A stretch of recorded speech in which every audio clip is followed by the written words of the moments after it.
Strategy Guide. We are here for our November edition of the Fantasy Football Strategy Guide, and boy, have we come a long way this season. We are going into week number 12, is it? Yes, that's correct. Yep. All right. So one of the things that we want to talk about, obviously we are only here with you once a month, so we have a lot of ground to cover. And as per usual, we are going to talk about our overall top 20. We're going to take a look at top 10 at each position, quarterback, running back, wide receiver, and the wasteland that is tight end. And then we're going to take a look at the waiver wire going into this week. We are here with Fantasy Football Strategy Guide veterans, Tyler Coleman and Parker Rose. Gentlemen, welcome back to the show. It's great to be here. Thanks for having us. Glad to be back on. And of course, we are joined by another one of the veterans who we weren't sure that was going to be back. He was on the premiere episode of the season, has graduated since then, but did have an opportunity to come over here today. Dylan Kleintop. Dylan, welcome back to the show. Thank you for having me. I enjoy being here. Well, we enjoy certainly having you. There's no doubt about that. And we may or may not be joined by Brian Christiana at some point, dealing with something outside of the podcast. So hopefully we'll have him on the second half of the show. Well, gentlemen, we've come a long way, and I think that it's safe to say that, in terms of a top 10, I would imagine that most of our top 10 overall players might be about the same. So I want to take a look at some of these players and maybe take a little bit more of a look at where we have them ranked. So what we're going to do is we're going to start off with our top 5. Let's start off with our top 5 and see where we are with that, and then we'll kind of go from there and probably go down to at least the top 20. But we may even take a look at some specific players here. So I'm going to start with Dylan. Dylan, let's hear your top 5. So for number 1, I have Christian McCaffrey. Number 2, I have Lamar Jackson. 3, I have Dalvin Cook. 4, Russell Wilson. And then at 5, I have Michael Thomas. Okay. Parker? 1, I have McCaffrey. 2, I have Michael Thomas. 3, I have Travis Kelce. 4, I have Dalvin Cook. And 5, I have Lamar Jackson. And Tyler? Yeah, number 1, I went with Lamar Jackson. Number 2, I have Christian McCaffrey. Number 3, I have Dalvin Cook. Number 4, I have Russell Wilson. And number 5, I have Michael Thomas. So I have McCaffrey, Thomas, Cook, Zeke Elliott, and Alvin Kamara. So the one thing I do not have is Lamar Jackson in my top 5. And that's a tricky one, guys. I mean, right now, the guy alone in rushing, okay, if you just look just straight up rushing numbers, he is in the top 10 in rushing with 788 yards. Of course, adding on to that 2,200 passing yards, 19 passing touchdowns, and of course, 6 rushing touchdowns. Here's my problem with putting Jackson in the top 5, and I would love to hear some insight from you guys. My only concern is, at this point, he has played so well. I just don't see that continuing. You know, if you look back at some of the individual performances last year, of course, I remember the playoffs when I don't even think he had more than 50 yards passing in that first half. I'm just curious how that is going to work. Does have some really tough defenses coming up over the next 3 weeks. At the Rams, at home for the 49ers, and at Buffalo. Now, with that being said, his final 2 weeks are ideal matchups in the playoffs, home for the Jets and at Cleveland. So I would see, and they're probably going to need those games, so I would see those two. But I'm concerned about, if we're simply talking about rest of the season, so at this point, 2 more weeks of the regular season, then 3 weeks of playoffs. Yes, he does have great matchups in the last 2 weeks, but if he's not getting you to those playoffs, it's not going to do you a whole lot of good. What are your thoughts here, guys? Because you all had Jackson in your top 5. Dylan, let's hear your thoughts on Jackson. So in my opinion, Lamar Jackson, the big thing surrounding him this year was, is he a quarterback or is he a running back? He's both. Not only can he throw the ball, as we saw with all the touchdowns. What does he have, 19? Is that correct? Yep. So he has 19 touchdowns and 6 rushing touchdowns. In my opinion, Lamar Jackson's the MVP of the league. You could also maybe put Christian McCaffrey and Russell Wilson up there as well. But Lamar Jackson is an all-around great player. And I think any defense that plays him is more concerned not necessarily about his running, but his ability to throw. He also, if you don't forget, he did beat Tom Brady's Patriots a couple weeks ago. With a great defense, too. He's capable of turning it on whenever he wants. Reminds me a lot of last year's Patrick Mahomes. Okay. Thoughts on Lamar Jackson, Parker? Dylan nailed it on the head. I think Lamar Jackson is definitely either the MVP or definitely a high MVP top 3 candidate. And even though he has tough defenses coming up, I still think he's going to be fine. Like the Rams, their defense, it's a strong defense, but it's not really doing as much as what people think. 49ers a great defense, but they gave up points their last 2 games. Like they were giving up big points. And then the Buffalo Bills defense, they're a good defense too, but Lamar Jackson finds a way with mixing that read option in. I don't see Baltimore having a problem for the rest of the season. My only concern, and to your point about the Rams, they have some of the craziest home road splits that you will see. And I'm actually loading up on them going into week 12 because I am positive they are going to have a huge game this week because they're at home. But what you see is the games they don't do well in are the games they're playing on the road, which is so odd to me to think that the home road splits in football are that pronounced, but the Rams definitely exhibit that. I would be very careful. Obviously, you're starting him, right? You don't have anybody unless you have Mahomes on your team or something like that. You don't have somebody that is going to be a more automatic start than Jackson. But I would be very careful this week. This is going to be a heck of a game. I would kind of temper expectations for Lamar Jackson, who, frankly, since week 5 in Pittsburgh has scored 23 points and up each week. But he did have that poor game at Pittsburgh. Now, only thrown interceptions in 2 games this season. Did throw 2 against Cleveland and 3 against Pittsburgh in that game. But, he's got a floor with rushing. Outside of that first week in Miami when he had 5 passing touchdowns, he's had a minimum of 46 rushing yards every game. So it's really kind of hard to play the devil's advocate here. Jackson's something special. Tyler, any other thoughts on Lamar Jackson? Well, I think Dylan and Parker pretty much hit the nail on the head, and it's kind of funny because if you're a defense going against him, you know that they're going to run the read option, but it seems like nobody's ever ready for it. And you also talked about getting them into the playoffs. Well, so far the Ravens have looked pretty good. I think they're like 8-2, and they're leading their division. So if they can get that division locked down, especially with how bad the Steelers, Bengals, and Browns are playing, they're going to be in pretty good position. It's especially crazy, though, when they run the read option with Mark Ingram and RG3. Because they're all ex-Heisman winners. You never know what's going to happen, who's going to get the ball. And that's why I make the point. I argue with Brian all the time. How does he think the Ravens are the most boring team in the league right now? I'm actually very disappointed that he's not on today because I really wanted to talk with him about that. Parker made the comment earlier that fellow host Brian Christiana thinks that the Ravens are a boring team to watch.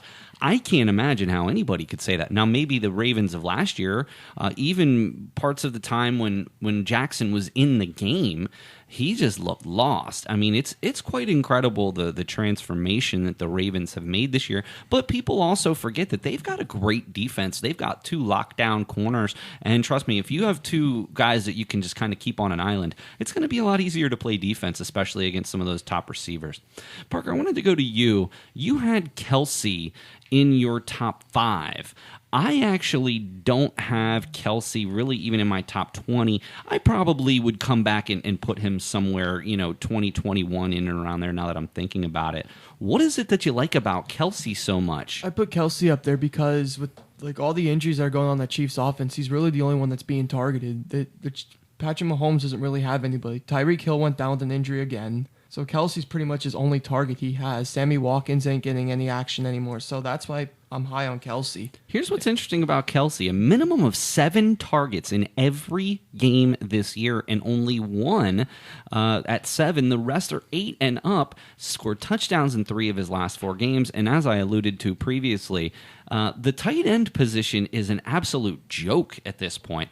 I actually think that you're making a pretty good point there, Parker, and I may reevaluate my rankings, but no one else had Kelsey up there either. And frankly, preseason it was that trio of Kelsey, Ertz, and Kittle. And frankly, Kittle's had a decent year, but he's been out with injury, and no one really knows what his status is. And Ertz is frankly just had a down year. I mean, did play well on Sunday, but I think to Parker's point, and maybe a reason I don't have Lamar Jackson in the top 5. Yes, Jackson's something special, but if you look at strictly the average of some of the quarterback numbers here, he's only a couple of points ahead of people like Mahomes, Deshaun Watson, Dak Prescott, Russell Wilson, and even Kyler Murray is only just a couple of points back average-wise. I would say Kelsey probably way ahead of that in terms of average points from tight ends. A couple of people I didn't hear in there from anybody else other than myself, Zeke Elliott and Alvin Kamara. Let's talk a little bit about why those two individuals aren't in your top 5, and I'm assuming they're probably in your top 10 to 15, but why are you maybe a little bit more down on people who are going top 4 or 5 all season, or in the preseason? I'm down on Zeke because he's been having a couple disappointing last couple weeks. He's struggling running the ball. Tony Pollard got some good runs. And Kamara's in my top 10, so because Kamara, he was up and down too, like injuries, not getting the looks when Breeze was out. So I mean, that's why I'm down on those two. But definitely Zeke. Zeke usually has a lot more points per game, but I don't think he's having the year that we anticipated him having. I will tell you, what's interesting about Elliott is he's definitely getting the touches. So he's had more than 13 carries every single week. In the last 5, he's had 16 plus every single week, has had some big weeks. But I'm looking at his rushing average. So 2 weeks ago against Minnesota, only 2.4 yards per carry. Last week at Detroit, only 2.8 yards per carry. Did hit that touchdown late. Maybe that's what's resonating with some people. But overall, I mean, you have to be happy with the amount of touches he's getting. They're scoring a lot of points. But again, listen to the next 5 weeks in terms of Dallas. At New England, home for Buffalo. Say what you want about Chicago. They still have a stout defense. The Rams, and then at Philly. So you don't really like Zeke's playoff schedule at all. Something to definitely consider. Kamara, to me, is a little bit different. Did miss 2 weeks early, and even against Atlanta, only 4 carries, but did come back this week against Tampa Bay, 13 for 75, and added another 10 catches.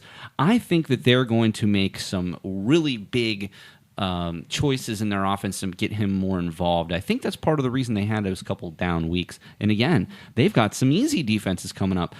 Carolina, Atlanta. You don't like San Francisco, but then Indianapolis, Tennessee. So I like his playoff schedule much more than I like Zeke Elliott.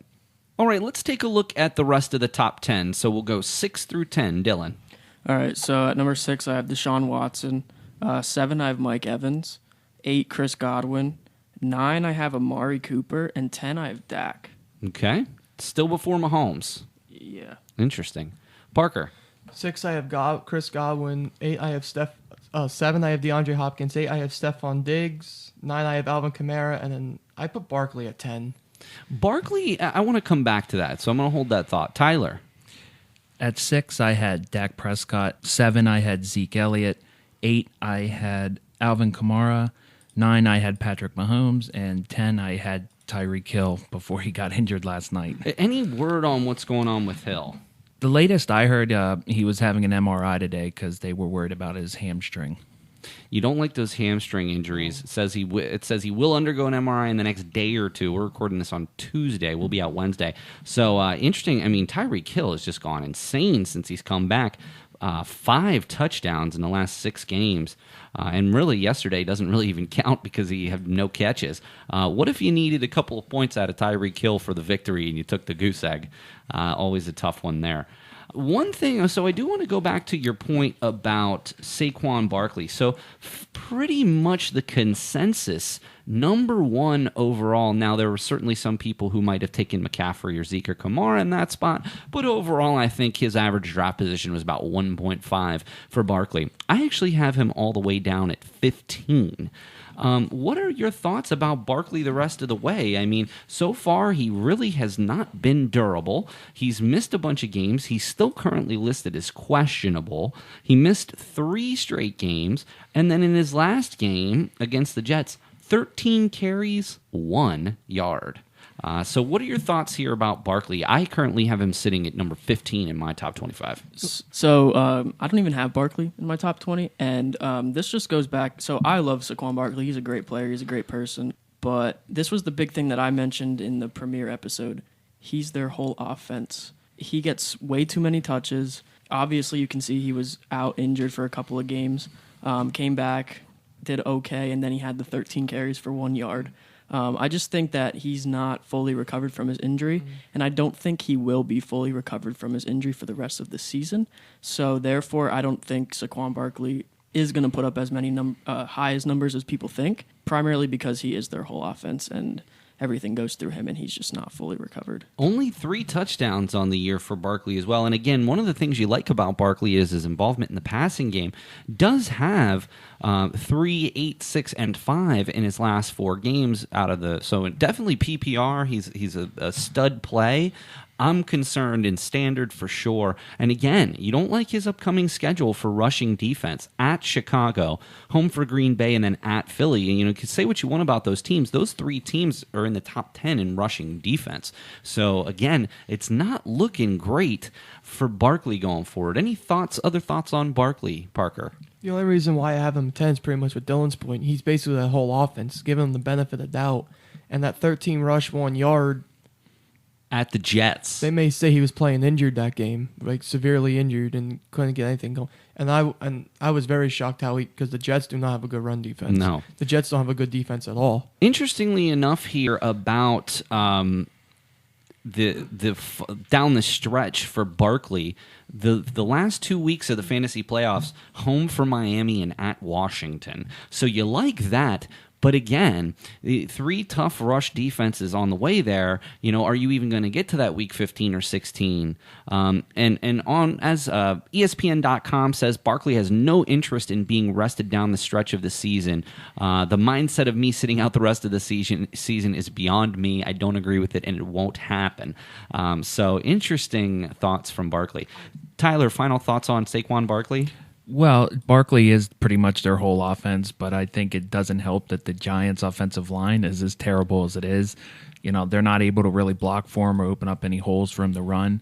And also with, last year he was able to kind of build some camaraderie with Eli Manning. So when they changed over to Daniel Jones, it's like, do they get Barkley involved enough in the passing game as well? One interesting and a final note here about Barkley, that was actually one of the things that I said preseason is that, I love the guy, but their offensive line is so bad. And really, Daniel Jones has had a couple okay games, but overall, that loss to the Jets was just as sad as it gets to me. All right, let's take. So I had Nick Chubb, Lamar Jackson, Amari Cooper, Patrick Mahomes, and Leonard Fournette is somebody that I want to talk about. Let's go around the table. Where does everybody have Fournette ranked, or do you have Fournette ranked? I have him at 10. I don't have Leonard Fournette ranked. He's a good player. I'll give him that. He's a consistent player, but the Jags they can't put it together like they did a couple of years ago with that defense. He's having some pretty consistent games. I'll give him that. But in terms of overall total points, I don't think he deserves to be in the top 20. Where do you have him, Parker? I don't have him ranked at all. No rank. I don't think when you play for a team like the Jags that's having a horrible year, you don't hear anything about Leonard Fournette. But it's not necessarily their offense that's playing poorly. It's their defense. Minshew played well. Foles is back now, and Foles looked decent last week. I'm interested by this. Tyler, Fournette? I do have him ranked in the top 20. He's actually sitting like around 15 for me. Kind of like to what Dylan and Parker just said, the Jaguars' offense, you don't really hear a lot about it. But when Nick Foles went down with his injury, he was able to step up and produce some yards for the Jaguars and help them score some points. One interesting thing, and this is sort of counter to my argument here, only 1 touchdown on the season for Fournette. But here's why I really like him. His involvement in the passing game is so much more than it had been last year. In his last 3 games, 7 catches, 5 catches, and 7 catches, and has double-digit fantasy points in every single game this year, which is more than you can say for a lot of people. At this point, to me, now that we do have 1 more week of buys, but when you go into week 13 and a week that a lot of people will need and the playoffs, to me, what you want is consistency, and I think that that's something that he brings to the table. Also, again, next 3 weeks at Tennessee, home for Tampa Bay, home for the Los Angeles Chargers. Again, none of those defenses really scare you. And with Foles back, Minshew did well, but I would imagine that Foles is going to be able to stretch the field. I think that Foles being back is a huge advantage to Fournette. All right, let's go down. We'll go as far as the top 15, and then maybe we'll look at some people who we left out, and maybe we'll just run through some of the quarterback, running back, wide receiver, tight end rankings a little more quickly. All right, so let's start with number 11 to 15. So at 11, I didn't hear this name, and I probably won't. So DJ Chark Jr., he's at number 11. For 12, I have Austin Eckler. 13, I have Zeke. 14, I have Tyler Lockett. And then 15, I have Cooper Kupp. Kupp is an interesting one. I couldn't find a spot for him in my top 20, and I think that has a lot to do with these home road splits. Let's take a look at Kupp. Of course, Kupp had that 0-for-0 Week 10 at Pittsburgh. Kupp has had some decent road games. They are playing Baltimore this week, so I'd temper my expectations on Kupp. But at Arizona and then home for Seattle, at Dallas, at San Francisco again, he's got a tough schedule coming up. Did have the big 7-for-220 game against Cincinnati, but since the bye, only 3 catches for 53 yards, and I don't know if you guys were watching the game, just missed a touchdown on Sunday night. I mean, by inches. And actually, it was actually very close to fumbling it for a touchback as well. Parker, 11 through 15. 11, I got Tyreek Hill. 12, I got Aaron Rodgers. 13, Mike Evans. 14, I have Zeke. And then 15, I have Tyler Lockett. I'm actually really surprised you guys all have Zeke down here this far. All right, Tyler. So I have Deshaun Watson sitting at 11. Number 12, I have DeAndre Hopkins. Number 13, I have DJ Chark. Number 14, I have Travis Kelce. And then number 15, I have Leonard Fournette. And then I have Godwin, Julio Jones, which I haven't heard much from, Aaron Jones, DeAndre Hopkins, and Saquon Barkley, as I already mentioned. Why the hate on Julio? Did anyone have Julio in their top 15? No, I have him in my top 20, though. I have him 16. I mean, that's really surprising, guys. He's putting up some decent numbers. He's averaging 17 points a game. He's had a couple poor games earlier in the season, but the last 5 weeks, 108 yards, 93, 152, 79, and 91. But the biggest issue, no touchdowns since week 3. So surprising. Do you think it just has more to do with the disappointment from the Atlanta Falcons? Yeah, I mean, you can't say that offense is bad because personally I don't think they're bad. I just think he's just not getting the production that he wants and that the Falcons want from him. Like you said, he hasn't had a touchdown since week 3. That's very odd for Julio Jones. So that means Calvin Ridley's getting the looks then for touchdowns? Ridley did have a touchdown last week, but again, when Ryan was out and then they had their bye, I mean, that was tough for Jones. But again, 3 straight home games in the division coming up, Tampa Bay, New Orleans, Carolina. Do any of them really scare you? I would look, if I was playing daily, I would have Julio Jones in every single lineup this week against Tampa Bay because Tampa Bay, gosh, they're fun to watch on TV, but I'm glad that I'm not a fan of the team because I've had to roll with Jameis Winston in a couple of leagues, and it is very difficult. That's the problem. In terms of? It's Jameis Winston. He's a terrible quarterback. That's very true. So Julio, interesting there, guys. Hopkins is another guy that I wanted to talk about. He actually, he is who he is. He's, on the season does have 75 catches for 745 yards, is going to go over 1,000. Always gets targets, in fact, double-digit targets in the last 5 games, 12, 13, 11, and 12. Basically putting up pretty big numbers, but again, he scored 2 in the first game and only 2 since. What's going on with DeAndre Hopkins? He had that bad missed pass interference call. That doesn't necessarily help fantasy stats, though. No, but I don't think DeAndre Hopkins is getting the looks that he necessarily wants either. I mean, he's a great wide receiver.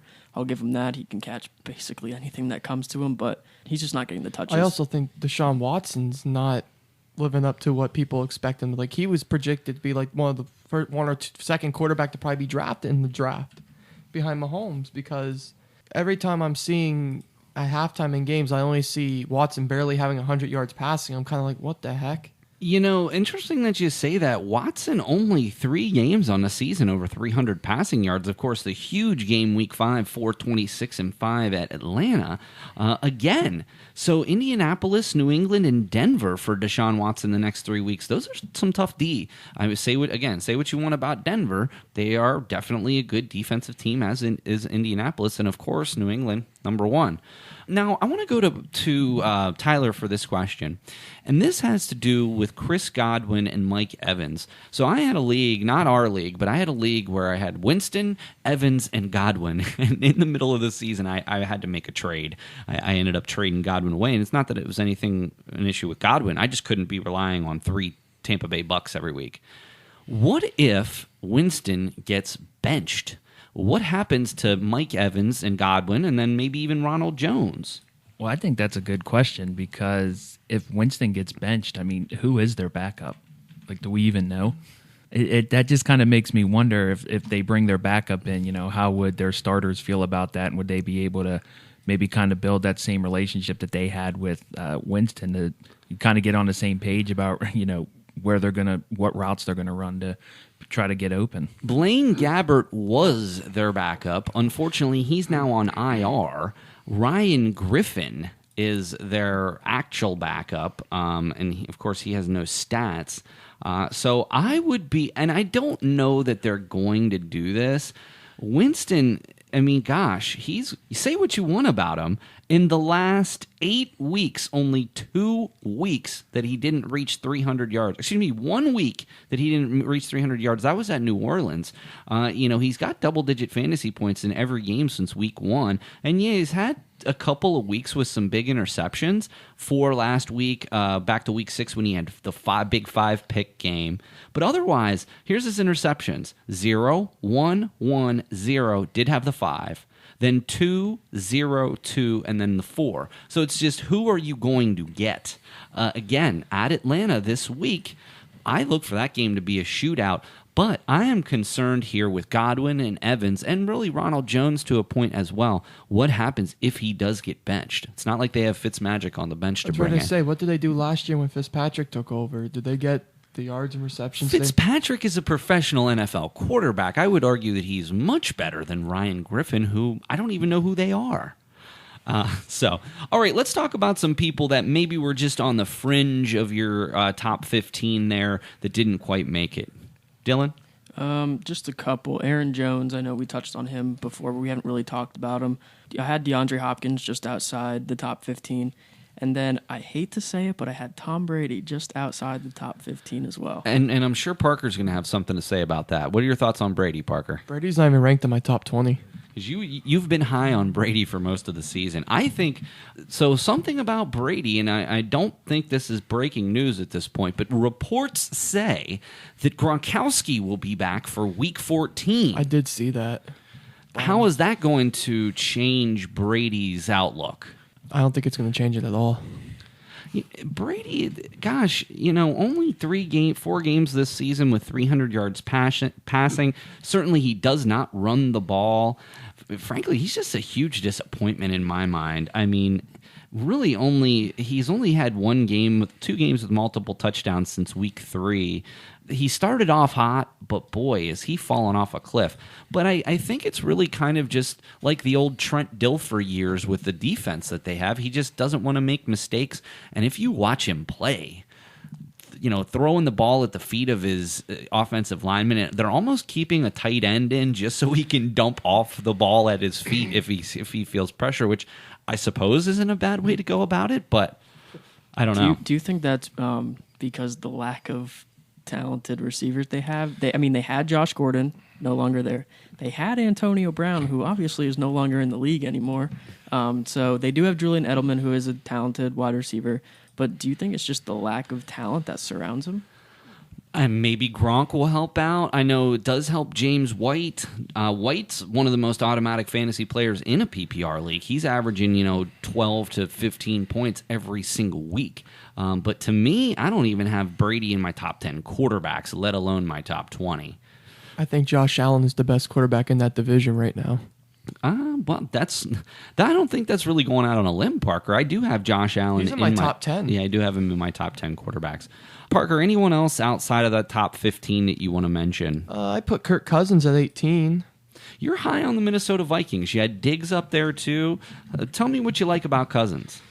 So Cousins, from when he had that rough patch, he just started waking up and getting better. Like, to lead that comeback against Denver, which they should have never been down in the first place, but to come back and win that game, I think Kirk Cousins start to wake up. Like a lot of people would say he's not a good quarterback, and I think he's above average, and I think this year he's actually shown that he's doing pretty good. Like, yeah, he had the couple rough patches in between there when Diggs and Thielen were getting angry that Alvin Cook was getting all the touches, but I think Kirk Cousins, when he realized his receivers weren't happy, he started delivering, and some people are saying MVP possibility, which I don't see it. He would have to come a long way in his last 5 games for that to be a reality. And remember, they are on bye this week.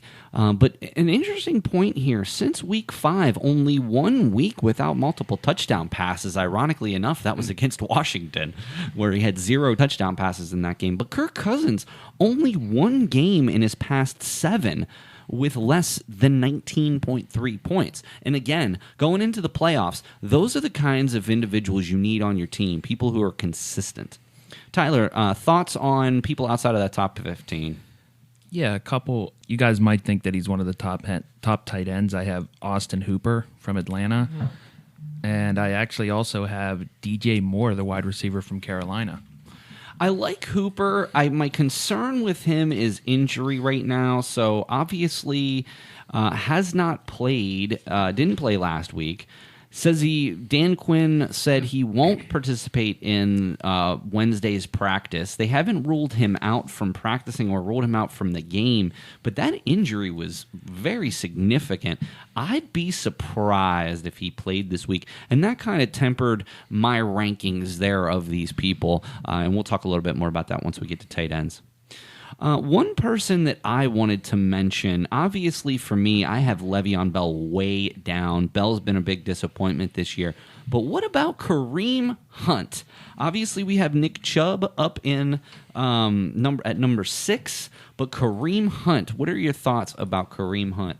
I don't really know what to say about him. I mean, the Browns haven't really turned it up this year. He's going to slide in probably behind Nick Chubb with the season that Nick Chubb has had. But I think with Kareem Hunt coming back, it'll allow them to possibly run more, use Nick Chubb as more of like a third down running back, kind of like a ground and pound kind of running back, and Kareem Hunt probably get out of the backfield more, catch some passes.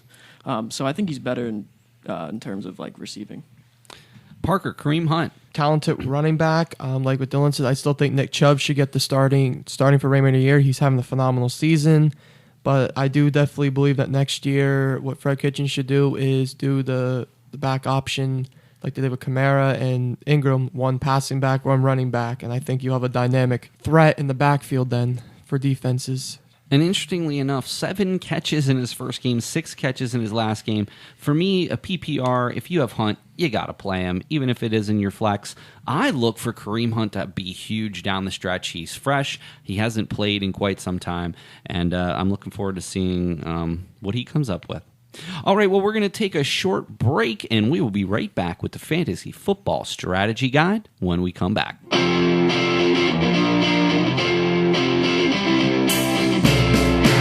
This is Dylan Kleintop, and you are listening to the Fantasy Football Strategy Guide. All right, we are back with the Fantasy Football Strategy Guide. Now, we did talk a lot about the people in our top 10 at quarterback, running back, wide receiver, tight end, and we do want to get to the waiver wire. So what I want to do is I want to go down, instead of talking necessarily about the top 5, because we already talked about them, let's take a look at the second half of the quarterbacks. So the 6 through 10 quarterbacks, and let's talk a little bit about some of the people in there. We are also being joined here by Nightly News President Brian Christiana, who is able to join us for the second half of this podcast. Welcome to the show, Brian. Thank you, sir. I'm very honored to be back. All right. So we are going to come to Dylan. Dylan, let's talk a little bit more about the bottom half of your top 10 quarterbacks. Yeah, so at number 6, I have Josh Allen. Number 7, I have Kirk Cousins. 8, I have Aaron Rodgers. 9, I have Mr. Patrick Mahomes. And at number 10, this is going to surprise some of you, Jameis Winston. I don't think that surprises me not at all. What surprises me if you have Mahomes at 9. What's up with the hate on Mahomes? So I don't hate Mahomes at all. I mean, he might be a rival of my favorite Oakland Raiders, but I think he's a great quarterback. However, the big thing I have with him is in terms of total points, he did miss a couple weeks due to injury. And then my big concern for him is how long is he going to be able to hold out with that injury? Because it was a shoulder injury, wasn't it? Well, it was his knee, but he also had an ankle injury. But then again, last night in the game, he took another hit to that knee and was limping around. So I would be concerned. But they are on the bye this week. Yeah, so how long can he hold out with an ankle, a knee? Because those are always soft spots, especially for quarterbacks. You can get hit there at any time and go back to being injured. One important point about Mahomes, only 182 yards last night against the Los Angeles Chargers. Did run for 5 for 59 as his top rushing output of the season. Brian, Mahomes at 9? Yeah, and you know what the thing is this season with Patrick Mahomes? It's kind of a strange season for him. I mean, but the problem was with fans is they expected, again, 50 touchdowns. And, I mean, the guy's playing a normal season for an NFL quarterback. They just think he's going to get 50 touchdowns in a season, which is not going to happen back-to-back years. Travis Kelce last night against the Chargers had a great game. So, I mean, it was good to see him. But, I mean, Tyreek Hill only played a couple snaps. So, Chiefs, different team. But Patrick Mahomes, I think he's still an elite quarterback and will always be in a top 10 for fantasy. Off the bye, home for Oakland, then at New England, Denver, and at Chicago. So you definitely don't like Mahomes' playoff schedule, that's for sure. All right, Brian, we're going to take a look at that second half of your quarterback ranking, 6 through 10. All right, so again, this was a very difficult part, but Kirk Cousins is definitely making that list, Miller, and Josh Allen's going to be there. One person that it seems like, and he's not having the best of seen, but I see value with the departure of Mohamed Sanu, but Matt Ryan, I think, is stepping up more recently. My concern is his injury, if he can make it through the season. But certainly Matt Ryan, prior to that injury, started the season with 6 consecutive weeks at 300 yards and really only went below that because he got hurt in the Rams game, out for Seattle, and then when he came back, I don't think he was 100% in that New Orleans game. He also ran it a lot, but back at 300 and a touchdown last week. So, again, very consistent from Matt Ryan. And again, Tampa Bay, New Orleans, and Carolina. Next 3 weeks, looks like he's got a decent schedule. The toughest part about his schedule is going to be if Marshawn Lattimore is healthy for New Orleans. But yeah, I do like what Dylan said about Jameis Winston. Don't get me wrong, the interceptions are his downfall. But number 10 for me would have to be, but the man's injured, is Matthew Stafford. Yeah, and it just came out this week that this could be a 6-week injury. Yeah, I mean, it's depressing because, I mean, he is a great quarterback. Matthew Stafford is a great leader. And Jeff Driscoll now, I mean, don't get me wrong, Dallas made him look somewhat decent. So, I mean, we'll see what goes on with the Detroit Lions. All right, Parker, quarterback 6 through 10. Drew Brees at 6, Josh Allen at 7, Mahomes at 8, Watson at 9, and Jimmy G at 10. And I actually have Jimmy G in my top 10 as well. I think he's impressed.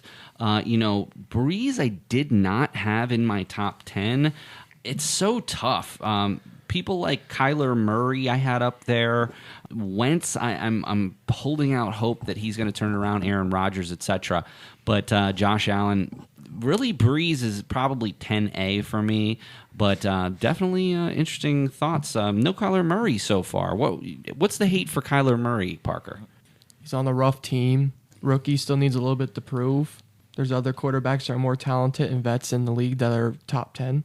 Eventually, he will be a top 10 quarterback as long as he doesn't bust. I don't think Kyler Murray will ever be a top 10 quarterback. I think he's too short to be a quarterback. I mean, if you look at him when he goes to celebrate a touchdown with his offensive line, they just tower over him. I think his best bet in the NFL is if he can switch to more of a running back or receiver. I definitely don't agree with you there. I will say that I don't either. I will say that his he's actually throwing for a really high percentage. He's thrown over 70% 2 of the last 3 weeks, and really only 1-2 weeks under 60%. He's put up some huge stats, and I'll tell you, his rushing to me, and for as much as you like Lamar Jackson, for the same reasons Kyler Murray's been successful, I'm surprised that you don't like him that much, Dylan. The difference is Lamar Jackson puts wins up. Kyler Murray does not. And you can have the best completion percentage in the NFL as a quarterback, but if you're not winning, you're not going to stay around for very long. I mean, it's not his fault that the rest of his team around him isn't that good. I agree 100% with you, Miller, on this one. I mean, their defense is atrocious. Yes. Remember, everybody, it's never the quarterback's fault to a lot of people.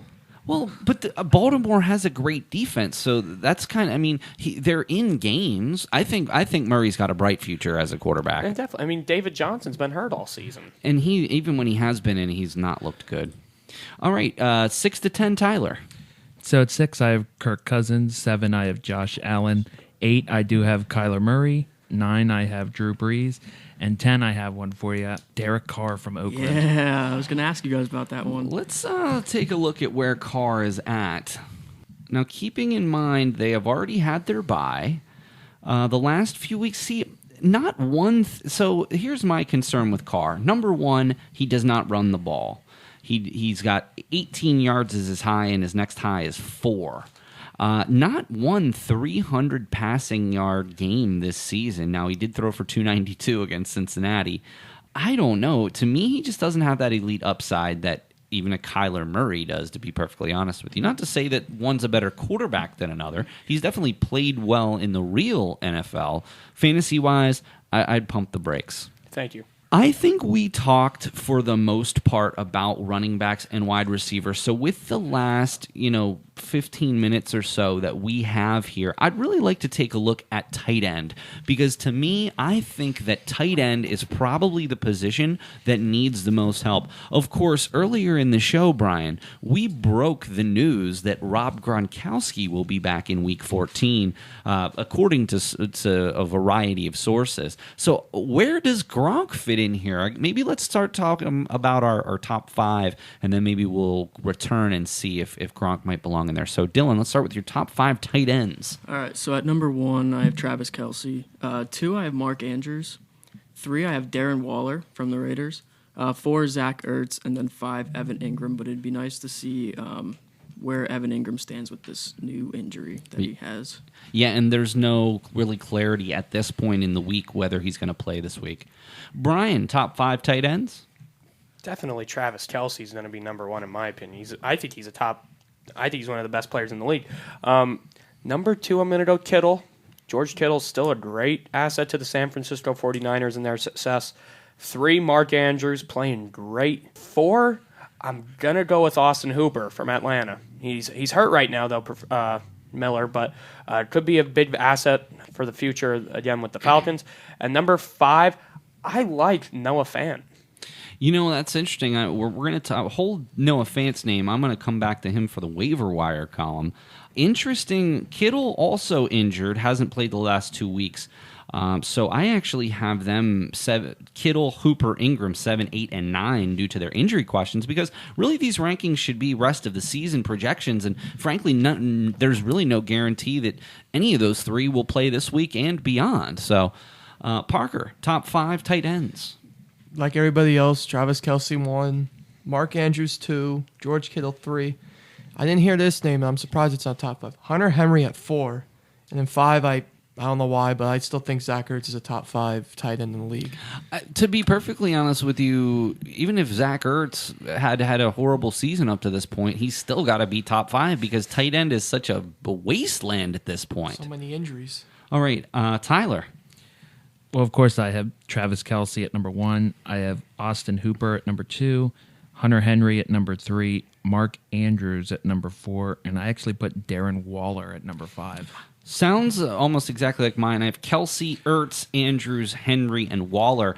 I like Ertz because basically the Eagles literally have no one else to throw to at this point other than Dallas Goedert. I mean, their wide receiving situation is just basically pathetic. I will say the one big thing to keep an eye on for Ertz, 2 back-to-back games with 9 catches, 11 targets, and at least 94 yards. But again, Ertz, only 2 touchdowns on the season. But here's a very important note, guys, for the Eagles. They do play Seattle this week, but listen to your playoff schedule for the Eagles. At Miami, home for the Giants, and at Washington. Who's that last game? They would play Dallas. Oh, that's right. Yep. So, but point being, though, that's got to be one of the easiest schedules, and for me, that's why I bumped Ertz up. I do like Hunter Henry. Mark Andrews is just an absolute stud. They drafted Hayden Hurst in the first round a couple of years ago at tight end, and the fact that Andrews has stepped up like this is pretty incredible. He had a great college quarterback. Who was? Mark Andrews did. Yeah, and who was that? Baker Mayfield. Oh, okay. The interesting thing about Andrews is really him getting in the end zone. 3 touchdowns in his last 2 weeks, 6 on the season. Definitely like Andrews and this high-powered offense, this high-powered Ravens offense. I think now would be a good time, Brian, to talk about what is up with your hate for the Ravens. Because the Baltimore Ravens, in my opinion, are the most boring team in the NFL. And I've said this from the beginning. That doesn't even make any sense. No, Miller, it makes 100% sense. They are not interesting. Lamar Jackson will get MVP before Dak Prescott gets one. I'm giving the MVP to Russell Wilson before I'm giving it to Lamar Jackson. I personally would give it to McCaffrey. And that's not a bad choice either. But Lamar Jackson is overhyped. He is a one-hit wonder, Miller. That is a running back playing the quarterback position. And I mean that. Professor if Miller. you're going to say that about Kyler Murray, you're saying that about Lamar Jackson. I didn't say that about Kyler I know Murray. you didn't, but the others in the room. Where does he rank in passing yards as terms of other quarterbacks? Lamar Jackson, nowhere near everyone. Oh, probably not high, but that's not the kind of offense they're running. If you're talking total yards, he's got to be up there for sure. They have 3 Heisman winners running the option. How is that boring? Because that one option, that one Robert Griffin III, doesn't even get in the. They ran that one time. And they have Willie Snead, so you know they're Willie not- Snead is not good. Argue with me on that. But Brian, that how team come has nobody can stop the run then? How come he can keep putting up so many Because yards? this is brand new. It's never been seen before. So you Brian. think next year it'll be different? I bet it will be. Brian, the Ravens are legit. You got to give them respect. Yo, they're a you- Super Bowl You guys contender. wanted these 50 touchdowns out of Patrick Mahomes. Guess what? Hey, look, It's not happening. I actually agreed with you, but Thank you. talking like fantasy wise, I mean, he's. I mean, putting up- fantasy-wise, the dude's yeah. probably a nice, solid player to have. Lamar I don't Jackson- have him in anything. He's putting up points, and the Ravens are winning right now. Lamar so Jackson's that's probably your why he best gets I a have lot of quarterback. credit. the only Ravens player I have on my team is Mark Ingram, and he's getting a solid 13, 14 points a game. Because of Lamar Jackson. I don't get. That read option. Okay. Look, I don't disagree. Maybe I do disagree on some of the things, but here's my I'm sure thing. you do. No, that's not what I'm trying to get at. They're not boring to watch. They are boring to watch. It's just that's what I'm trying to get at. To me, if you're a fan of football, I this is enjoy exciting. watching the Miami Dolphins more than I enjoy watching. I fell asleep Baltimore watching your Ravens. Dallas game on Sunday. We are good. I don't understand how you can say that they're boring to watch. What's boring about them? They're Everything. scoring points. I'll give the defense credit. That is a nice defense. That offense, no.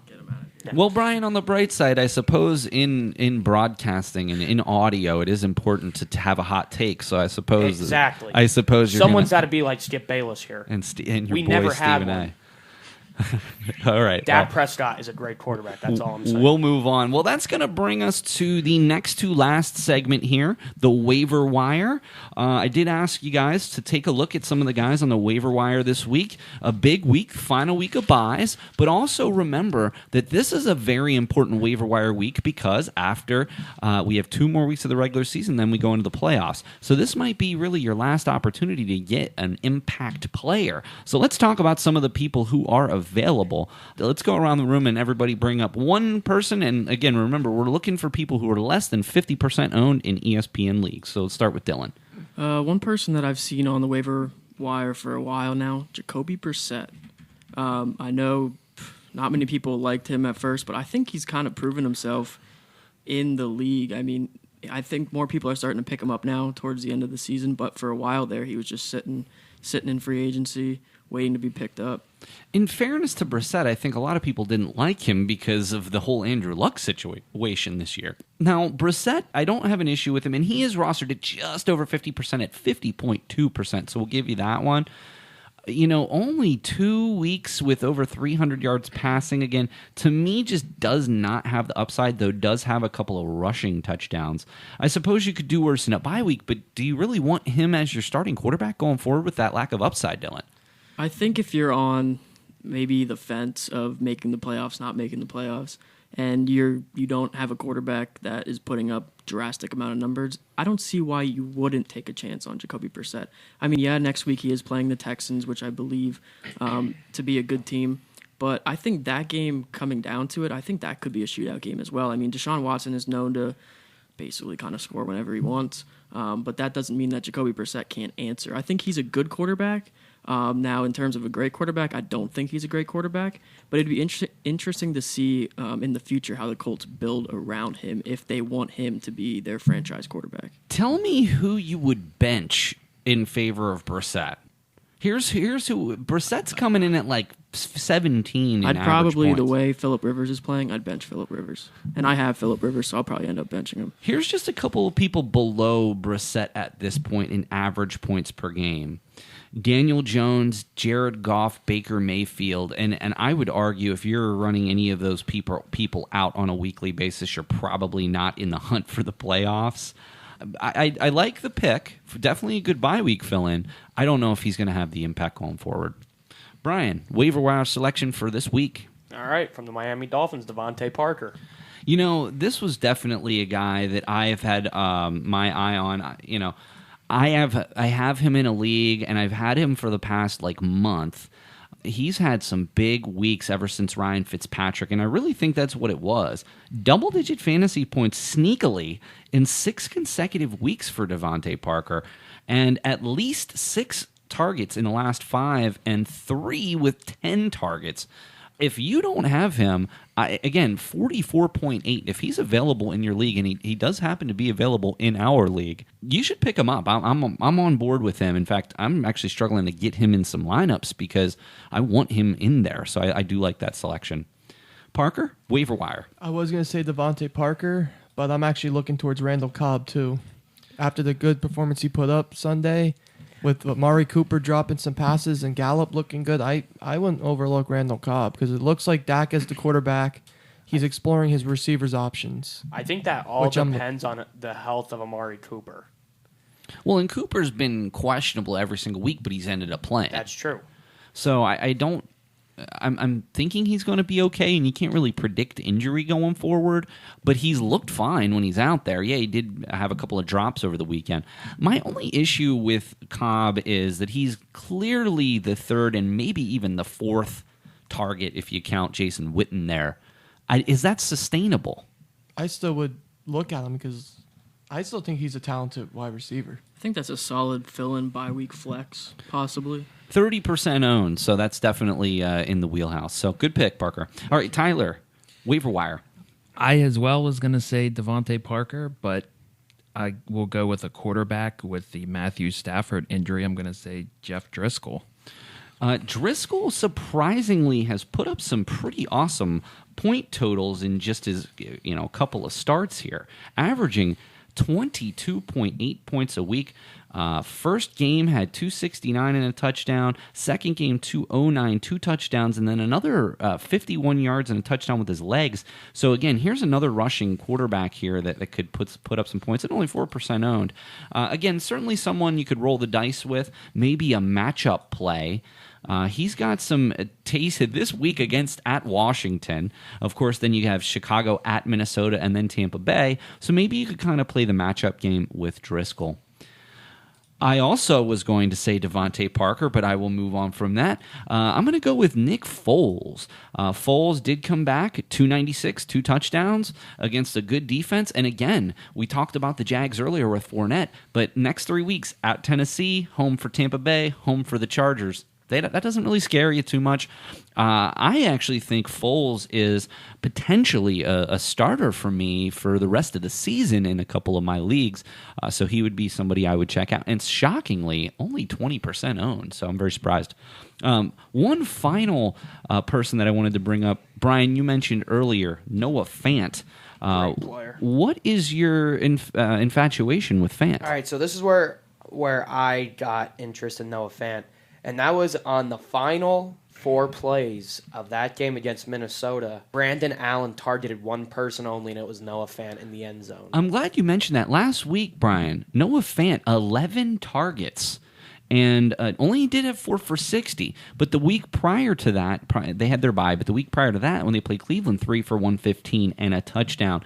I think Fant is a very interesting, in again, the vast wasteland of tight end.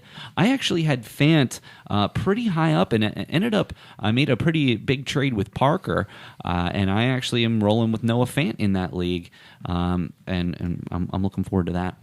Another, just one, and I'm sure that you guys are probably on top of this already, but Bo Scarborough from Detroit, 0.3% owned. He looks like to be the man going forward. I was looking at him as being a waiver wire, but I looked at the defenses he's going to be facing his next couple games. I was like, I don't know, because he has some tough defenses coming up. Rush defense. All right. We got about 1 minute for this final segment here, guys. Super Bowl picks. Let's hear who you have winning the Super Bowl. Let's say who's your Super Bowl matchup and who's your victor. Brian, Cowboys and? Cowboys don't make it. You can save that. I thought they were the best team. You could save that clip, Miller. We don't make it. Until Jason Garrett leaves, we're not making it. But At least you were able to realize it. Tom makes it again. Tom Brady does it. I really hope not. And you know who he goes against? We're finally going to get a dream matchup between him against Breeze or Rodgers. Interesting. All right, Parker. For how much I want to say that I want a wild card team to make the Super Bowl for the AFC, because it seems like but it's either going to be the Ravens or Patriots, I think. I don't think the wild card teams are going to have the power to beat the powerhouse in the AFC. And NFC, I think Aaron Rodgers is going to the Super Bowl. I thought about the Saints, but I think the Packers have the better team. So far, no love for the Aaron Jones is best statistical team in the league, outside of the Patriots, of course. Tyler? I'm actually a little surprised nobody said the 49ers. That's who I was talking about. I picked Brian's dream matchup that he just suggested. I have the Patriots and the Saints, but I would not be surprised. I don't want to count out the 49ers defense because they're legit, and you can never count out Aaron Rodgers. So I have NFC Championship game, Saints and 49ers. 49ers win. Brian's going to love this. In the AFC, Kansas City and Baltimore, with Baltimore winning the Super Bowl. Tom Brady's not losing. Lamar Jackson, your Super Bowl MVP? I mean, Mark Ingram. Sure, why not? Tom Brady's my not picks. losing. All right. I got my picks. Dylan. All right. Ravens from the AFC, and then I'm going to go with Seattle from the NFC, and it's going to be a game of 2 MVP caliber quarterbacks and 2 exciting offenses, and the Ravens are going to come out on top. Brian, I swear I didn't pick Baltimore just to chaz you, but I honestly did pick Baltimore to win it. I'm impressed. I think that this year, especially with that momentum that they already beat the Patriots, I think that's a big deal. All right, well, that is going to do it for another episode of the Fantasy Football Strategy Guide. Guys, we got this in under an hour. I'm very impressed. Usually we're going over, but as always, it's such a pleasure, Dylan. It's great to have you back. We hope to have you back here in December. We will be on 2 more episodes, so we will do a December and a January podcast. Our December will get you through your last couple of weeks, and of course January we'll do our Fantasy Awards show for 2019. So gentlemen, thank you all so much. Dylan, thank you so much for being here. Thank you for having me. Brian, thank you for coming in a little late, but better late than never, I suppose you would say. Yeah, definitely. Always a pleasure to have you on. And Parker, as always, thank you. Great to be on. And, of course, Tyler Coleman. Tyler, thanks again. Thanks for having me. All right, that's going to do it for another episode of the Fantasy Football Strategy Guide. We will see you again in December. Lamar Jackson's not good.